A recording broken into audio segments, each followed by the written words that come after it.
You just spent hundreds of dollars on brand new tires, but now your car feels worse than before. That shaking, vibrating, or weird handling you're experiencing isn't in your head, and I'm going to tell you exactly why it's happening and how to fix it. What I'm about to share will save you from unnecessary return trips, expensive repairs, and dealing with tire shops that either don't know what they're doing or want to sell you services you don't need. When your new tires feel worse than your old ones, it's almost never the tires themselves causing the problem. Let's start with something that catches nearly everyone off guard. Your brand new tires are actually slippery when they're fresh from the factory. During manufacturing, tire companies use release lubricant to help remove tires from their molds, kind of like cooking spray on a baking pan. This stuff stays on the tire tread until it wears off through normal driving, and until that happens, it genuinely reduces your traction. New tires also have protective waxes that migrate to the surface during storage. These waxes protect the tire while it sits in warehouses and dealer lots, sometimes for months or years. The result is that a brand new tire can feel noticeably more slippery than the worn tire you just replaced, especially when it's wet. One driver's brother actually rear-ended someone because of what he described as zero traction at low speed with brand new tires in wet conditions. Continental, one of the world's largest tire manufacturers, actually recommends a specific break-in process. For the first 500 miles, they suggest avoiding hard starts and stops, driving at moderate speeds, and being extra cautious on wet roads. The complete break-in takes about 300 to 500 miles of careful driving, roughly equivalent to one tank of gas. Tire Rack's technical information states that 500 miles removes all the mold release lubricant completely. During this period, about 300 miles of gentle acceleration, cornering, and braking removes most of the manufacturing residue, but those final 200 miles are crucial for optimal traction. Not everyone in the tire industry agrees that break-in is necessary, though. Some experts argue there's no scientific evidence supporting the idea that new tires need breaking in. However, even the skeptics agree you should drive carefully for a while after installation, which effectively accomplishes the same thing anyway. The real problems start when your tire shop doesn't handle the installation properly, and this is where most horror stories come from. Let me walk you through what should happen versus what actually happens at many tire shops. When your car was originally manufactured, something very specific occurred that most tire shops completely ignore. The tires were mounted using a process called match mounting. During this process, technicians match the high or stiff spot of the tire to the low spot marked on the wheel. They often retest the wheel and tire assembly multiple times to triple-check for smooth operation. This absolute focus on smoothness gives you that new car ride quality. When you get new tires mounted at a regular tire shop, you don't get that same level of precision. Most shops skip match mounting entirely, either because they don't know about it or because it takes extra time they're not willing to invest. Here's what match mounting actually involves. Tire manufacturers place red or yellow marks on the sidewalls. The red mark indicates the point of maximum radial force variation, which is essentially the stiffest point or the tire's effective high spot. This should align with the wheel's point of minimum radial runout, which is the wheel's low spot. When performing weight match mounting, the yellow mark on the tire, indicating the lightest weight point, should align with the valve stem on the wheel. The valve stem represents the heaviest point because the valve stem assembly, especially with today's TPMS sensors, weighs more than the weight removed by drilling the hole for the stem. Most tire shops don't bother with any of this. They just slap the tire on the wheel however it fits and call it good. You end up with a mismatched system that causes vibrations, uneven wear, and an uncomfortable ride. This brings us to the biggest hidden culprit behind post-installation problems: road force variation. Pete Libetro, Vice President of Marketing at Hunter Engineering Company, explains that road force variation causes most vibration issues, not poor balancing like most people assume. Think of road force variation like a mattress with a lump in it.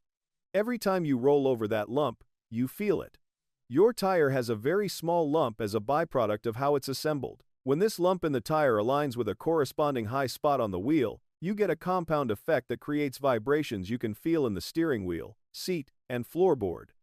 Here's the technical detail that matters. On a road force balance machine, if the radial force exceeds 25 pounds, that's typically what's causing vibration, especially at speeds around 90 miles per hour. Hunter road force balancers apply 1,200 pounds of pressure to simulate your vehicle's weight on the tire as it rolls down the road.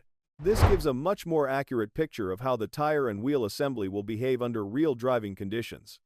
Car manufacturers have used road force wheel balancers for decades because even the best tires aren't perfect. It's done at the factory on every tire and wheel assembly to create that new car ride quality. Most tire shops use standard spin balancers that only check for weight imbalance, not the force variations that cause the most noticeable problems. The difference in cost between standard balancing and road force balancing is significant but not unreasonable. Having your tires and wheels professionally balanced with a standard machine costs approximately $50 to $100 total. Road force balancing typically costs up to $30 per tire, so you're looking at an additional investment of about $120 for a full set. But here's what industry experts don't always tell you: road force balancing isn't always necessary. If your rims are concentric and not bent, and you're using quality tires, a regular balancer can often achieve the same results. Road force balancing is most beneficial for older vehicles with bent rims or when using lower quality tires where manufacturing tolerances might be less precise. Now let's talk about the mounting and balancing mistakes that can ruin your experience even with good tires. The number one cause of complications and tire damage is not placing the bead properly on the mount head. When this happens, the tire can be damaged if a very thick bead prevents it from climbing up over the mount head properly. Lubrication is critical during mounting, but it's a delicate balance. Too little lubricant, and the tire doesn't seat properly, which can cause eccentricity problems and ride disturbances.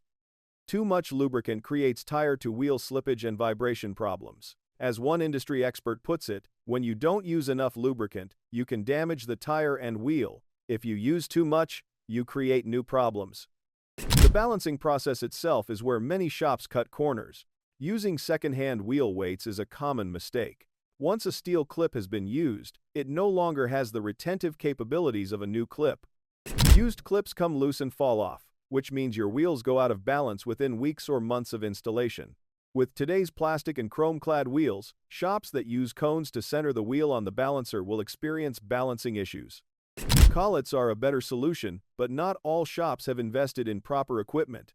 Additionally, to center the wheel on the balancer will experience balancing issues.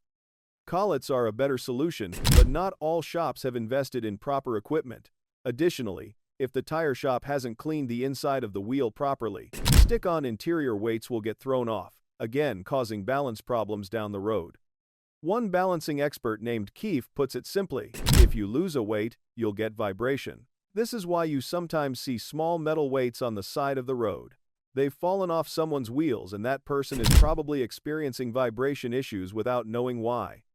Modern wheel balancers have technology that should prevent many of these mistakes. They automatically measure key parameters, eliminating manual input errors and saving time. The precision level can be as fine as 1 gram, which ensures perfect balancing and eliminates customer complaints. But this assumes the shop is using modern equipment and knows how to operate it properly. Let's talk about something most car owners don't expect. Your lug nuts need attention after new tire installation. New wheels should be re-torqued after the first 50 to 100 driving miles. This should be done because the clamping loads can change following initial installation due to metal compression, elongation, or thermal stresses. After installing new tires, you should check and re-torque the lug nuts after about 30 to 60 miles of driving to ensure they haven't loosened. Tom Winninghoff, Matthews Tire Green Bay manager, explains that loose lug nuts vibrate against the threads on the bolt and gradually become looser over time. This can lead to dangerous situations where wheels can actually come off while driving. Proper torque specifications vary by vehicle, but the process is always the same. Torque the lug nuts in 2 steps, starting at 40 foot-pounds of torque for your first step to get the wheel seated properly.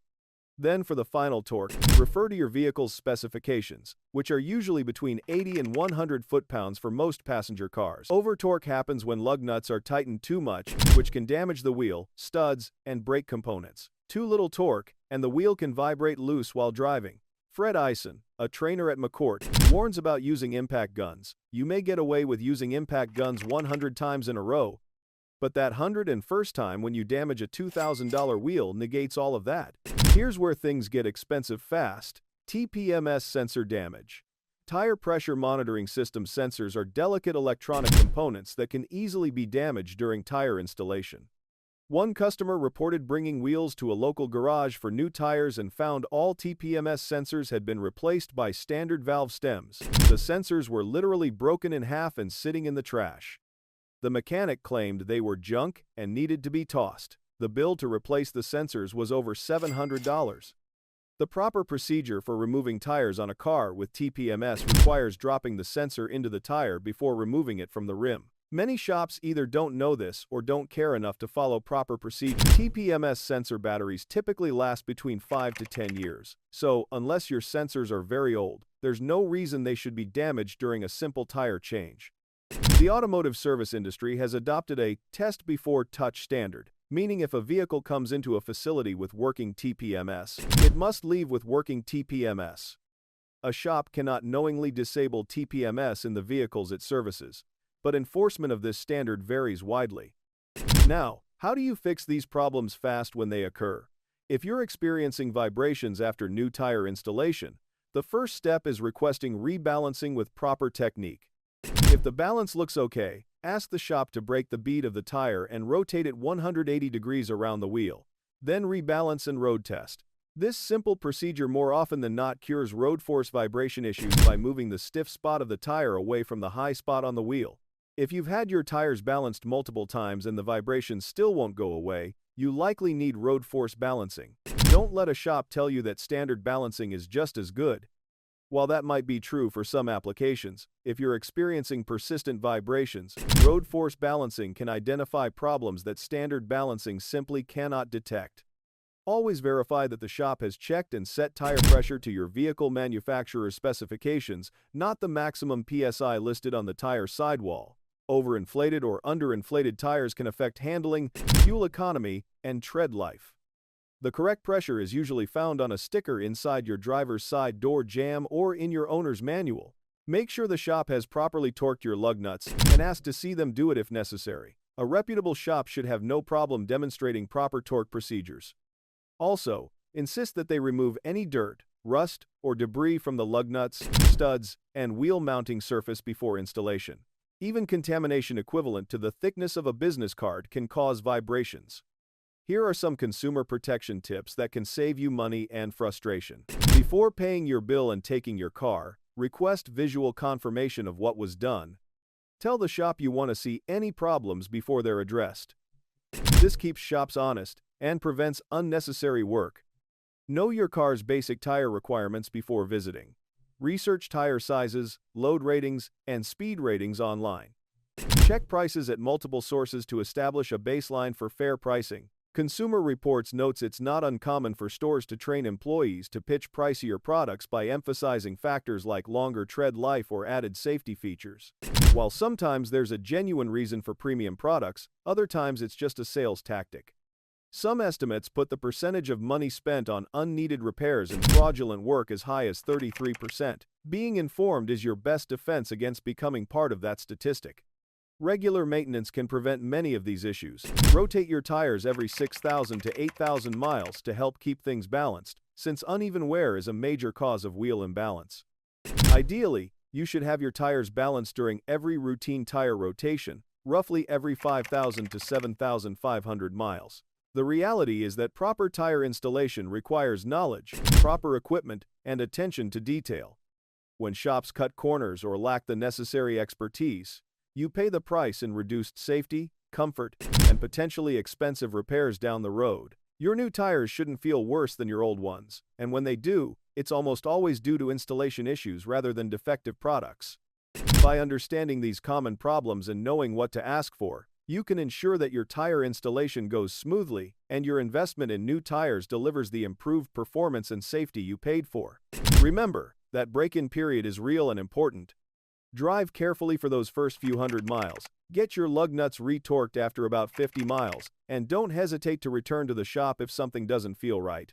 A reputable tire shop will stand behind their work and make things right without charging you additional fees for their mistakes.